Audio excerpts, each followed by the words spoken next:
Bismillahirrahmanirrahim. Alhamdulillah rabbil alamin. Allahumma salli wa sallim ala sayyidina Muhammadin wa ala alihi wa sahbihi ajma'in.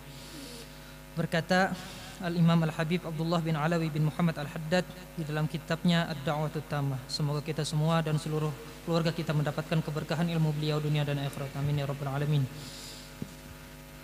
Dan keadaan yang lebih buruk dari ulama di atas adalah seorang ulama yang tidak mengamalkan ilmunya, tidak mengajarkannya kepada orang lain, dan bersamaan dengan semua itu ia mengajak kepada keburukan dan kesesatan, menyebarkan keburukan dengan mengatasnamakan kebaikan, menggambarkan kebatilan dengan gambaran kebenaran.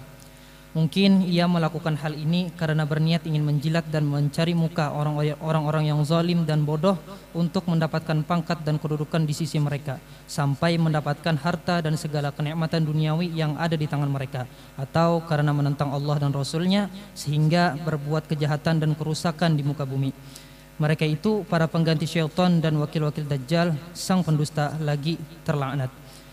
Dan mereka ulama terjelek keadaannya dan yang kelak paling merugi, serta mereka akan menanggung dosa mereka sendiri dan dosa hamba-hamba Allah yang mereka sesatkan, serta dosa mengajak kepada kesesatan, sebagaimana sabda Rasulullah, man da'a ila dhalalatin kana alaihi minal ismi mislu athami man tabi'ahu min ghairi an yanqusa min athamihim syai'un.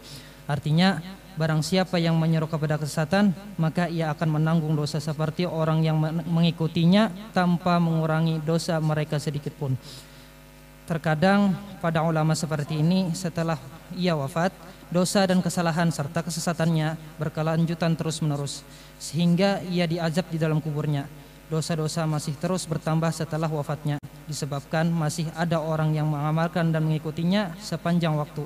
Sungguh beruntung orang-orang yang wafat dan dosanya juga mati bersamanya, sebagaimana yang dikatakan oleh sebagian ulama.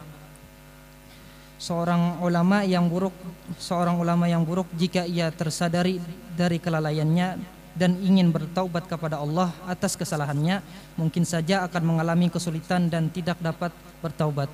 Sebagaimana riwayat yang pernah kami dengar, sebagian ulama Bani Israel yang dahulunya mengajak orang kepada kesesatan menyesali perbuatannya dan bermaksud untuk bertaubat atas kesesatannya. Lalu ia mendatangi Nabi di zaman itu dan menceritakan keadaannya agar Nabi tersebut memintakan syafaat kepada Allah agar diterima taubatnya. Kemudian Allah berfirman kepada Nabi tersebut, katakan kepadanya, jika dosa antara dia dan aku sudah aku ampuni. Lalu bagaimana dengan para hambaku yang telah ia sesatkan dan telah ia jerumuskan ke api neraka, yaitu yang disebabkan mereka mengikuti kesesatannya.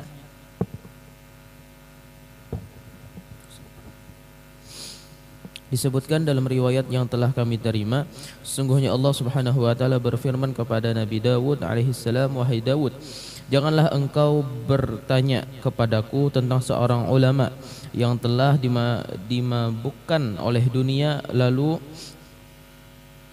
menghalangi engkau dari jalan engkau. Mereka itu adalah perampok-perampok hambaku.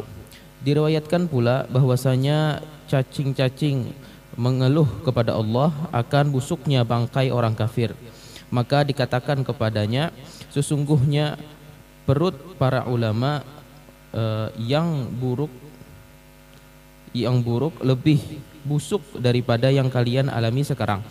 Sebagaimana para ulama pendahulu yang soleh rahimahullah berkata, salah seorang dari kalian jika melihat orang rendahan akan berlindung kepada Allah dari keadaan yang demikian, padahal ulama yang buruk lebih buruk keadaannya dari itu. Dari ucapan-ucapan Amirul Mukminin Ali bin Abi Thalib radhiyallahu an menyebutkan tentang ulama yang buruk, beliau menyebutkan di akhir perkataannya, mereka adalah orang-orang yang lalai atau jahat dan merupakan musuh-musuh Allah. Mereka menjadi buruk seperti itu karena memutarbalikkan masalah sehingga akhirnya mereka menjadi terbalik dan berlawanan. Sebenarnya salah seorang dari mereka bisa saja menjadi pendakwah dan petunjuk kepada Allah yang Maha Pengasih, tetapi malah menjadi sesat dan menyesatkan serta mengajak dan memberi petunjuk ke jalan syaitan. Bismillahirrahmanirrahim. Alhamdulillah. Alhamdulillahi Rabbil Alamin. Hamdan yuwafi ni'amahu wa yukafi'u mazidah. Ya Rabbana lakal hamdu kama yanbaghi li jalali wajhika wa li'azimi sultanik. Subhanaka la nuhsi thana'an 'alaika anta kama athnayta 'ala nafsik. Falakal hamdu hatta tarda wa lakal hamdu idza radita wa lakal hamdu ba'da ar-ridha. Allahumma salli wa sallim 'ala sayyidina Muhammadin miftahi babir rahmatillah 'adada ma fi 'ilmillah salatan wa salaman daimaini bidawami mulkillah wa ala alihi wa sahbihi wa man tabi'a hudah, amma ba'du. Alhamdulillah, kita bersyukur kehadrat Allah Subhanahu wa ta'ala atas nikmat yang Allah berikan kepada kita, sehingga di malam hari yang mulia ini Allah Subhanahu wa ta'ala kembali mengumpulkan kita dan mempertemukan kita di waktu yang mulia, di tempat yang agung, di saat yang penuh dengan keberkahan. Mudah-mudahan Allah Subhanahu wa ta'ala mengampuni segala dosa kita, menutup segala aib kita, dan semoga Allah Subhanahu wa ta'ala memberikan kepada kita keimanan dan kita wafat dalam keadaan beriman, dan semoga besok kita dikumpulkan dengan orang-orang yang beriman, dan semoga Allah rubah keadaan kita dengan sebaik-baik keadaan. Amin amin ya rabbal alamin. Dan di sini bagaimana Al-Imamul Haddad menjelaskan tentang siapakah orang yang paling hina, siapakah orang yang paling jahat, dan siapakah mereka yang paling buruk. Orang yang paling rendah, orang yang paling hina bukan orang yang tidak punya harta. Begitu juga sebaliknya, orang yang mulia bukanlah mereka yang kaya. Akan tetapi kemuliaan dan kehinaan itu tolak ukurnya adalah di dalam taqwa. Semakin seseorang itu jauh dari syariah al-mutahharah yang dibawa oleh Nabi kita Muhammad sallallahu alaihi wasallam, maka semakin hina kedudukannya di sisi Allah. Dan semakin orang tersebut mengamalkan terhadap syariah yang dibawa oleh Nabi kita Muhammad sallallahu alaihi wasallam, maka semakin tinggi dan mulia kedudukannya di sisi Allah. Dari karena itu,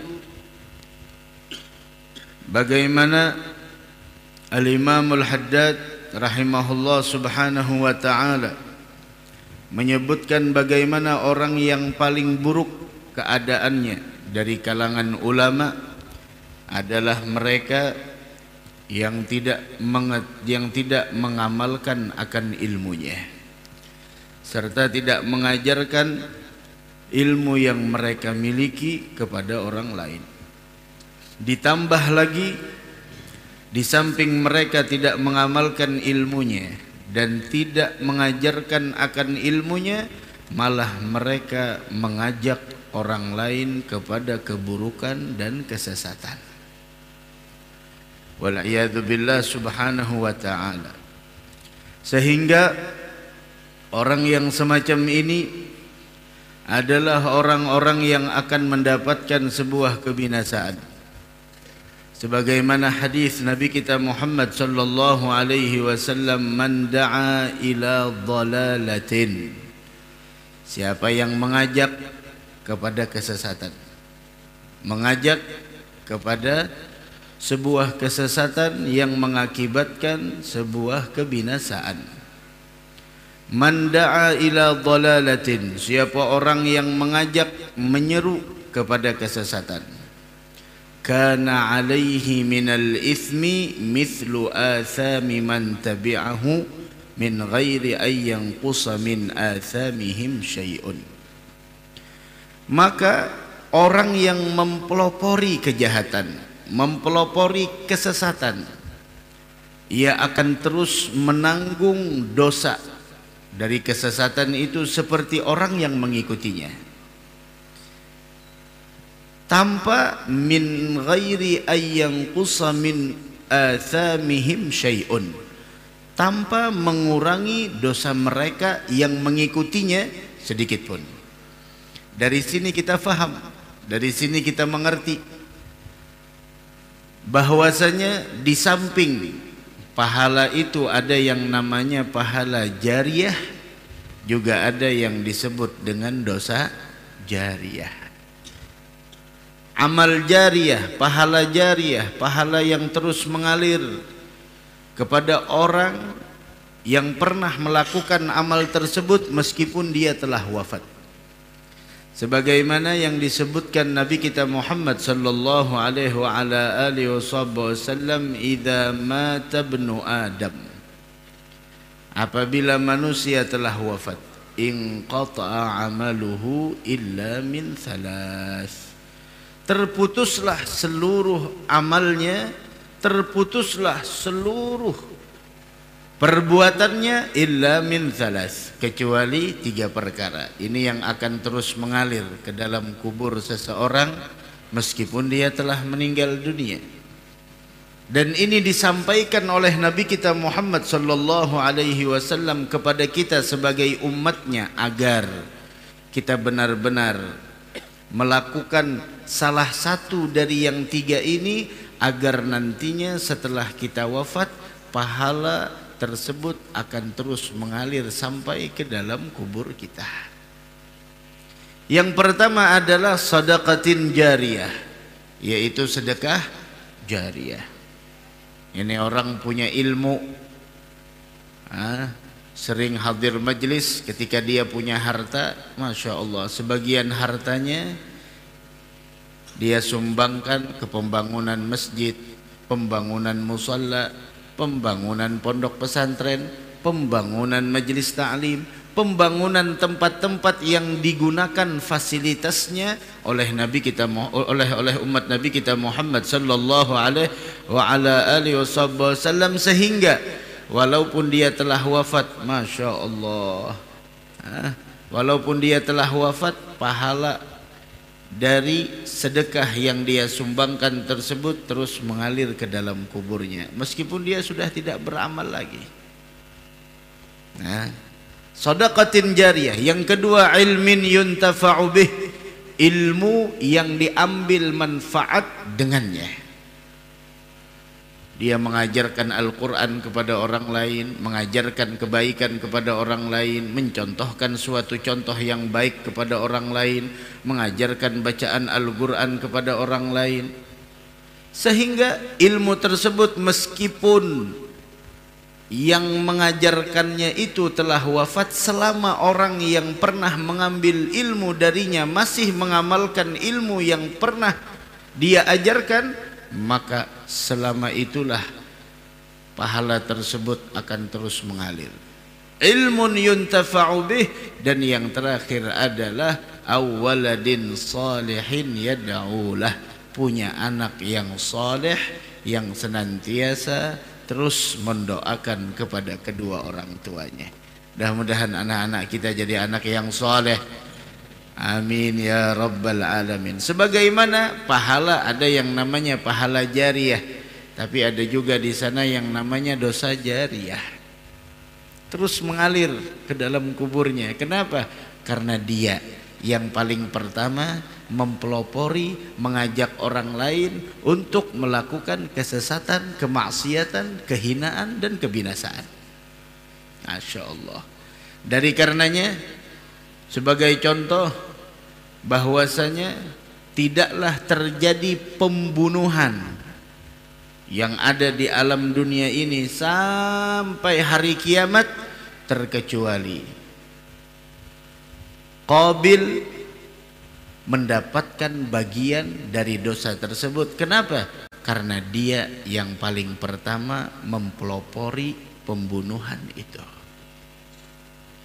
Dari karenanya nih, mumpung kita masih diberikan kesempatan hidup oleh Allah Subhanahu wa taala, hendaknya kita senantiasa melakukan kebaikan, memberikan contoh yang baik buat orang lain, agar apa yang kita contohkan tersebut melekat di dalam diri orang lain, sehingga meskipun kita telah wafat, selama kebaikan itu dilakukan oleh orang tersebut, pahalanya terus akan mengalir kepada kita.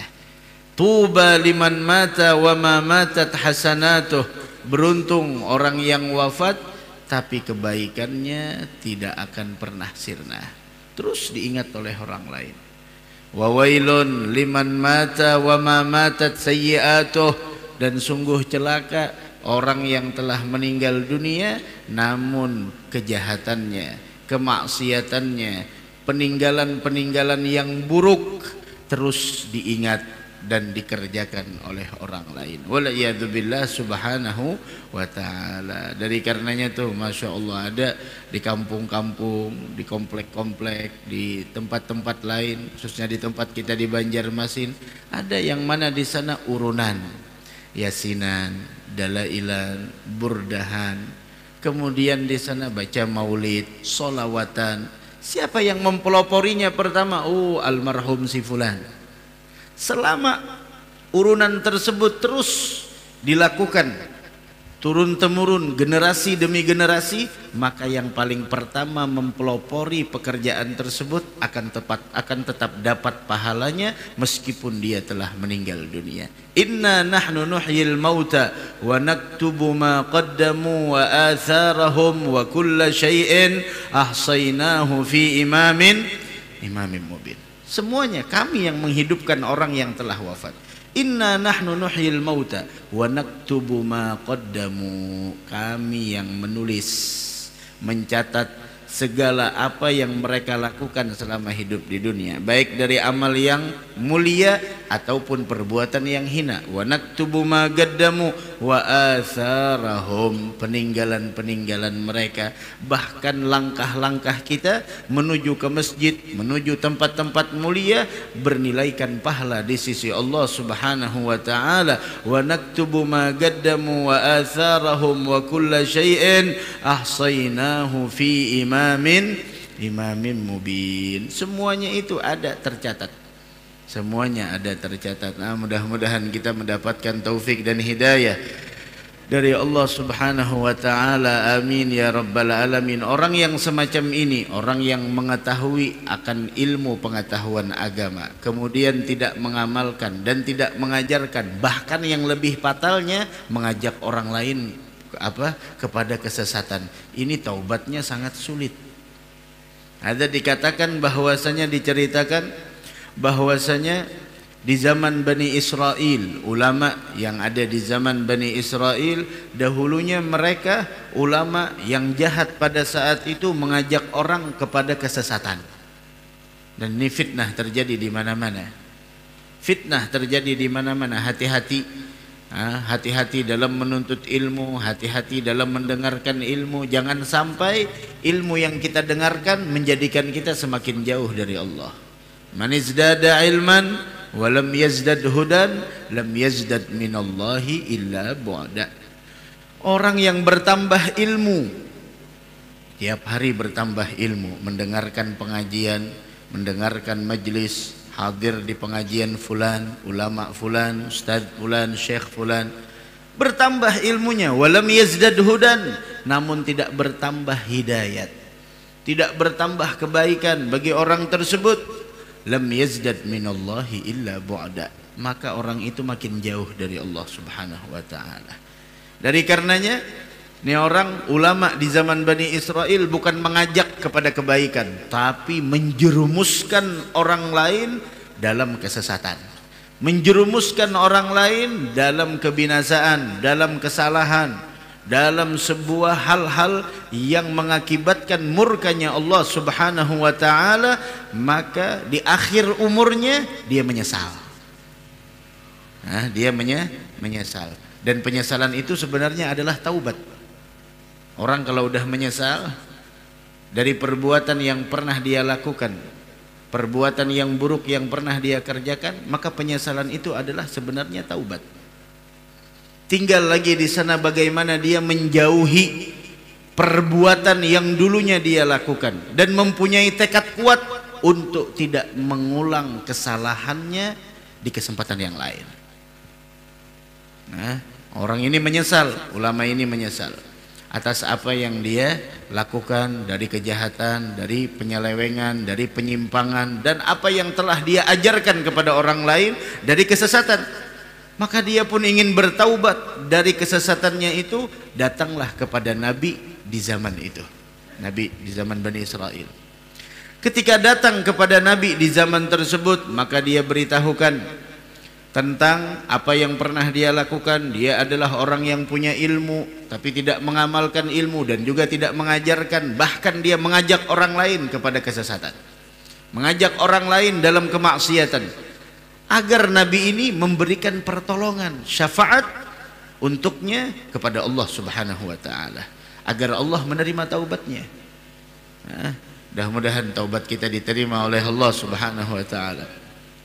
Kemudian Nabi di zaman tersebut meminta kepada Allah, memberikan syafaat, memohonkan kepada Allah agar ni orang diampuni dosanya. Namun lihat apa kata Allah. Allah mewahyukan kepada Nabi di zaman tersebut, "Lau kanat dzunubuhu fima baini wa bainah laghafartuha lahu." Seandainya dosanya itu berkaitan antara saya dengan dia, udah saya ampuni. Seandainya itu dosa adalah dosa antara dia dengan saya, artinya dia berdosa cuma dengan saya, bukan dengan orang lain, tidak ada hubungannya dengan orang lain, la ghafartuha lahu, saya akan berikan ampunan untuknya. Permasalahannya, fa kaifa bi'ibadiyalladzina qad adallahum wa adkhalahumun nar. Tapi masalahnya bagaimana dengan hamba-hambaku, kata Allah Subhanahu wa taala, bagaimana dengan hamba-hambaku yang telah ia sesatkan. Wah, ini bahaya luar biasa. Bagaimana pertanggungjawabannya dengan hamba-hambaku yang telah ia sesatkan, melalui penyampaiannya, melalui pembahasannya, melalui berbagai macam apa yang dia sampaikan yang telah dia sesatkan dari jalan kekasih, dari jalannya Allah Subhanahu wa taala. Bagaimana pertanggungjawabannya? Fa kaifa bi'ibadiyalladzina qad adallahum wa adkhalahumun nar. Yang bagaimana tanggung jawabnya dengan hamba-hambaku yang telah dia sesatkan dan telah dia masukkan ke dalam neraka akibat dari kesesatan tersebut. Nah, ini menunjukkan, Pak, Bu, dosa. Kalau dosa antara kita dengan Allah itu mudah. Mudah. Tapi kalau udah dosa antara kita dengan hamba Allah, la ilaha illallah, ini sulit. Sulit. Allah tidak akan pernah mengampuni dosa yang mana dosa tersebut adalah dosa antara kita dengan hamba Allah sebelum orang itu memaafkan kesalahan kita.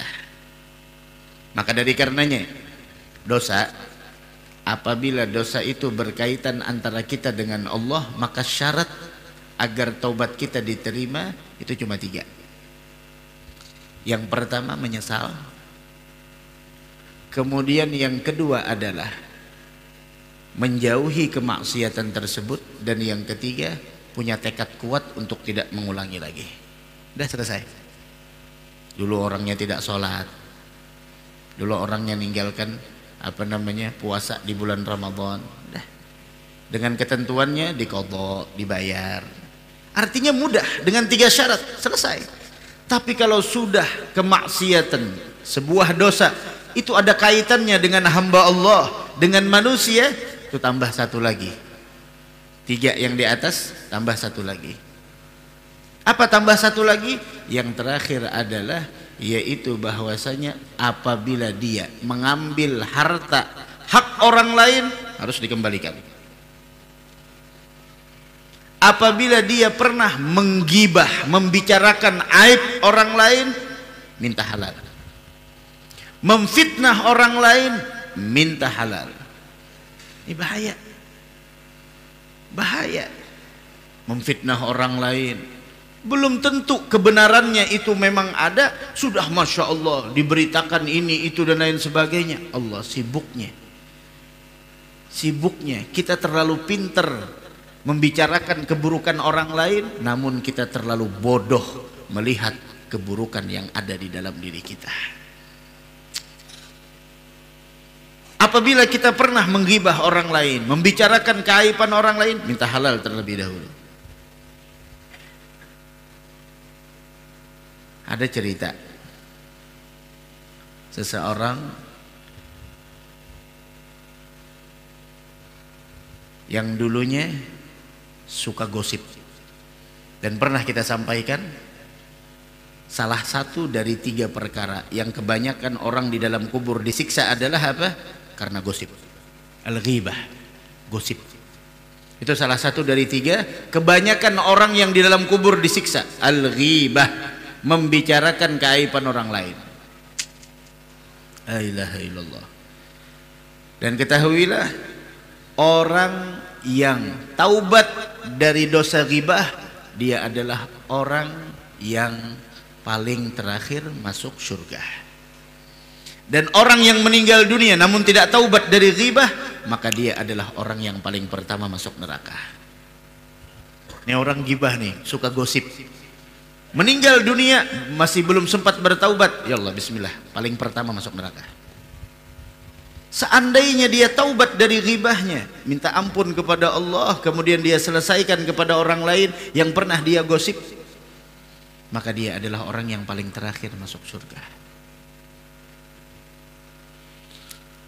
Ada salah seorang datang kepada ulama yang pernah dia gosip, dia sebarkan berita-berita yang tidak baik, kemudian fitnah dan lain sebagainya. Ulama tersebut memberikan pelajaran kepada orang itu dan kita semua, bilang,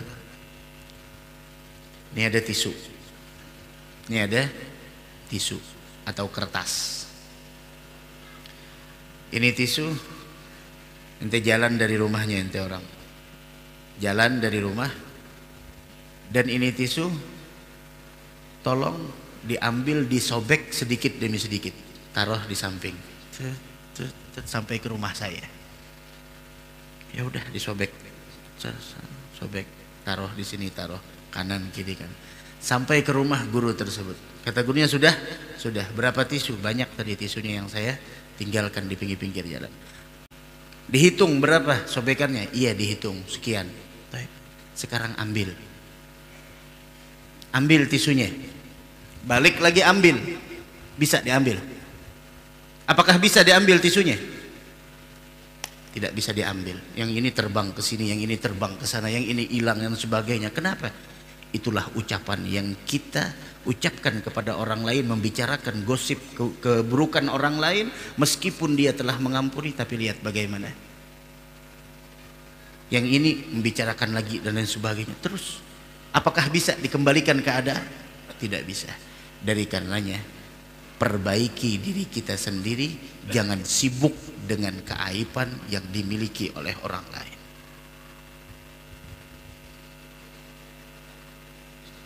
Pinter membicarakan keaiban orang, Masya Allah, padahal keaiban dirimu jauh lebih banyak daripada aib yang ada di dalam diri orang lain. La ilaha illallah. Lau kanat dzunubuh fima baini wa bainah. Seandainya dosanya itu antara saya dengan dia, saya maafkan. Tapi masalahnya bagaimana tanggung jawabnya terhadap hamba-hambaku yang telah dia sesatkan dan telah dia jerumuskan ke dalam neraka akibat dari kesesatan yang dia berikan. Ngambil tanah orang, ayo, Masya Allah, tanah orang dia akui, ayo kembalikan. Ngambil sendal orang, kembalikan. Ngambil hak orang, kembalikan. Kembalikan, bismillah, ayo kembalikan. Jangan sampai nantinya kita jadi orang yang muflis. Siapa itu orang muflis? Orang yang bangkrut di hari kiamat. Dan orang apabila udah bangkrut di hari kiamat, itulah kebangkrutan yang sebenarnya. Kebangkrutan di dunia masih bisa kita kejar. Jatuh kita di dunia, kita masih bisa bangkit. Tapi kalau sudah bangkrut di negeri akhirat, Masya Allah, sangka jahat sama orang lain. Orang yang bangkrut di hari kiamat, kata Nabi kita Muhammad sallallahu alaihi wasallam, adalah orang yang datang nantinya besok di hari kiamat membawa pahala seperti sebesar gunung. Pahala solat, pahala zakat, pahala Ramadan, pahala yang lainnya. Tapi masalahnya masih banyak dosa antara dia dengan orang lain. Ini pernah dia caci, ini pernah dia maki, ini pernah dia hina, ini pernah dia pukul, ini pernah dia rendahkan, ini pernah dia hinakan, ini pernah orang tersebut dia ambil haknya. Maka pada saat itu Allah mengatakan, ambil hakmu. Masing-masing datang, ya Rob, dia pernah menggosip saya, ambil sekedar gosip yang dia sebarkan, diambil. Maka dari karenanya Al-Imam Hasanul Basri tidak pernah beliau sedih apabila ada datang kabar ada orang yang menggosip beliau. Kenapa? Kata beliau, terima kasih, dia telah memberikan pahalanya kepada saya. Saya tidak bisa membalas. Beliau pergi ke pasar, beli sebuah makanan, beliau kasihkan, terima kasih banyak, Anda sudah memberikan pahala kepada saya, ini makanan buat Anda sebagai bentuk terima kasih saya karena Anda telah memberikan pahala kepada saya. Masya Allah. Tuh. Ya, kita kadang-kadang yang namanya iman kita masih goyah, kadang-kadang difitnah, digibah dan lain sebagainya, kita kadang-kadang Allah gelisahnya luar biasa. Tapi subhanallah, syuf, kadang-kadang dengan cara itu Allah ingin mengangkat derajat kita. Terkadang dengan cara itu Allah ingin menghapus dosa kita. Terkadang dengan cara itu Allah ingin membersihkan diri kita. Ini kita punya dosa banyak, tapi Allah sayang dengan kita. Bagaimana cara mengampuninya? Dengan banyak orang di sana menggosip di belakang kita. Oh, banyak menggosip, bicarakan kekurangan kita. Dengan itu sedikit demi sedikit dosa kita diampuni oleh Allah subhanahu wa ta'ala. Dari karenanya dosa antara kita dengan Allah cuma 3 syaratnya, tapi dosa antara kita dengan hamba Allah 4. 3 yang barusan tambah 1. Jika kau ambil hartanya, kembalikan. Kau ambil haknya, kembalikan. Kau pernah menggosipnya, minta halal. La ilaha illallah. Bagaimana kalau yang diambil uang masyarakat umum? Kemana minta maafnya? Kemana minta halalnya? Dan kemana minta ridhonya? Kalian telah mendengar firman Zat yang Maha Perkasa lagi Maha Membalas. A'udzu billahi minasyaitonir rajim. Waslu 'alaihim naba'a alladzi atainahu ayatina fansalaqa minha fa'atba'ahu asyaitanu fakana minal ghawin. ولو شئنا لرفعناه بها ولكنه أخلد إلى الأرض واتبع هواه فمثله كمثل الكلب إن تحمل عليه يلهث أو تتركه يلهث ذلك مثل القوم الذين كذبوا بآياتنا فقصص القصص لعلهم يتفكرون. Artinya, dan janganlah dan bacakanlah wahai Muhammad kepada mereka khabar orang yang telah kami berikan kepadanya ayat-ayat kami, yakni pengetahuan tentang isi Alkitab. Kemudian mereka melepaskan diri dari ayat-ayat itu, lalu ia diikuti oleh syaitan sampai ia tergoda, maka jadilah ia termasuk orang-orang yang sesat. Dan sekiranya kami menghendaki, niscaya kami tinggikan derajatnya dengan ayat-ayat itu, tetapi ia cenderung kepada dunia dan mengikuti keinginannya yang rendah. Maka perumpamaannya seperti anjing, jika engkau menghalaunya dijulurkannya lidahnya, dan jika engkau membiarkannya ia menjulurkan lidahnya juga. Demikianlah orang-orang yang mendustakan ayat-ayat kami, maka ceritakanlah kisah-kisah itu agar mereka berfikir. Begitulah keadaan yang akan dialami oleh seorang ulama yang mencari dunia dengan ilmunya, mengikuti hawa nafsunya dan menyesatkan manusia dengan memperindah kesesatan dan penyelewengan. Tugas para ulama adalah menjadi tempat kembali dan rujukan bagi kaum muslimin ketika mereka mengalami kebingungan tentang suatu perkara dan kesulitan tentang suatu masalah.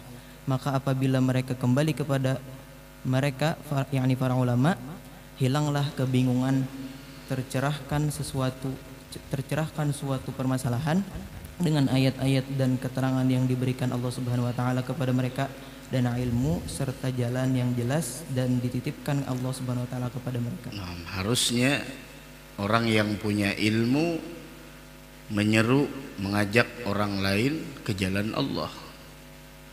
Akan tetapi mereka malah mengajak orang lain kepada kesesatan, ke jalannya syaitan. Dari karena itu, orang yang semacam ini adalah orang yang paling buruk keadaannya di sisi Allah. Dan dari sini Al-Imam Al-Haddad mengatakan bahwasanya bagaimana keadaan orang yang ketika di dalam hatinya dikuasai oleh cinta dunia, hatinya dikuasai dorongan hawa nafsu, hatinya dikuasai dengan hal-hal yang tidak ada nilainya di sisi Allah Subhanahu wa taala, sehingga ilmu yang dia dapatkan tidak mampu merubah keadaan. Maka dari sini kita memahami tidak ada kebaikan dalam cinta terhadap dunia. Tidak ada kebaikan di dalam memperturutkan hawa nafsu. Dan tidak ada kebaikan di dalam mengikuti hal-hal yang tidak ada kemuliaan di sisi Allah Subhanahu wa taala. Dari karenanya ulama tugasnya itu adalah harusnya menjadi rujukan. Menjadi rujukan bagi kaum muslimin ketika mereka mengalami kebingungan tentang suatu perkara, tentunya perkara agama. Ini bagaimana hukumnya, ini bagaimana hukumnya, dan ini bagaimana hukumnya, begitu. Nah, maka ketika para orang-orang yang kebingungan, masyarakat awam kembali kepada ulama, maka hilanglah kebingungan tersebut dengan keterangan-keterangan yang jelas berdasarkan ayat-ayat Al-Quran, berdasarkan dari ilmu yang mereka miliki. Dari karenanya keberadaan ulama di tempat kita itu adalah merupakan nikmat terbesar. Karena seandainya kita mendapatkan suatu masalah kebingungan dari hukum agama, maka kita kembali kepada mereka, menanyakan kepada mereka. Namun apabila nikmat itu tidak kita syukuri, nikmat yang Allah berikan tidak kita hargai, maka nikmat itu jadi malapetaka. Dari karenanya dikatakan akan datang nantinya suatu era atas umat ini yang mana mereka sudah lari dari ulama dan mereka sudah tidak mau lagi menanyakan urusan agamanya kepada orang yang faham terhadap agama. Sehingga ketika mereka sudah tidak mau lagi merujuk kepada ulama, menanyakan kepada orang yang faham tentang ilmu agama, maka Allah akan berikan ujian kepada mereka dengan 3 ujian. Yang pertama, Allah angkat keberkahan dari usahanya. Allah angkat keberkahan dari usahanya. Usahanya Masya Allah padahal hasilnya banyak, tapi tidak ada keberkahan. Dan yang kedua, Allah utus ke tempat-tempat tersebut pemimpin-pemimpin yang zalim. Pemimpin yang zalim. Kenapa? Karena mereka sudah tidak mau lagi mendekat dengan ulama, mendengarkan fatwa-fatwahnya, tidak lagi di sana mendengarkan apa yang disampaikan oleh para ulama, jangankan untuk mengamalkan, mendengarkannya pun tidak. Dan yang ketiga, dan ini yang paling fatal, akibat menjauhnya kita orang awam dari ulama dan tidak pernah mendiskusikan perkara agama kepada orang yang memang faham urusan agama, ini yang paling fatal. Yang ketiga, mereka wafat dalam keadaan tidak membawa iman atau meninggal dalam keadaan su'ul khatimah. Wal'iyadzubillah subhanahu wa ta'ala. Mudah-mudahan ada manfaatnya insyaallah. Semoga ada barokahnya. Mudah-mudahan perkumpulan kita ini menjadi perkumpulan yang membawa kita kepada kemuliaan. Dan mudah-mudahan Allah subhanahu wa ta'ala mengampuni segala dosa dan kesalahan kita. Dan mudah-mudahan Allah subhanahu wa ta'ala merubah keadaan kita dengan sebaik-baik keadaan. Dan semoga Allah subhanahu wa ta'ala menjadikan kita hamba yang taat, hamba yang senantiasa melihat keburukan masing-masing, bukan melihat keburukan orang lain. Dan semoga Allah hilangkan rasa dendam antara kita satu dengan yang lain, dan semoga Allah Subhanahu wa ta'ala menjadikan kita hamba yang senantiasa kembali kepada Allah Subhanahu wa ta'ala, hamba yang memanfaatkan umur kesempatan yang masih ada dengan melakukan ketaatan dan ibadah kepadanya. Dan semoga Allah Subhanahu wa ta'ala wafatkan kita dalam keadaan husnal khatimah, amin ya rabbal alamin. Dan semoga bulan yang akan kita sambut bersama adalah bulan yang membawa keberuntungan, bulan yang membawa keberkahan, bulan yang membawa kita kepada kemuliaan. Bulan akan menjadi mulia, bulan akan membawa kita kepada keberuntungan jika bulan itu kita isi dengan ketaatan, jika bulan itu tidak menjauhkan kita dari Allah. Dan bulan itu akan menjadi sial, bulan itu akan membawa kepada kesialan dan kebinasaan jika bulan itu adalah bulan yang menjadikan kita semakin jauh dari Allah, semakin kita mengabaikan dari ibadah dan berani melakukan maksiat kepada Allah Subhanahu wa ta'ala. Mudah-mudahan Allah peliharakan kita dari maksiat, amin amin ya rabbal alamin. La hadratin Nabi, al-Fatihah.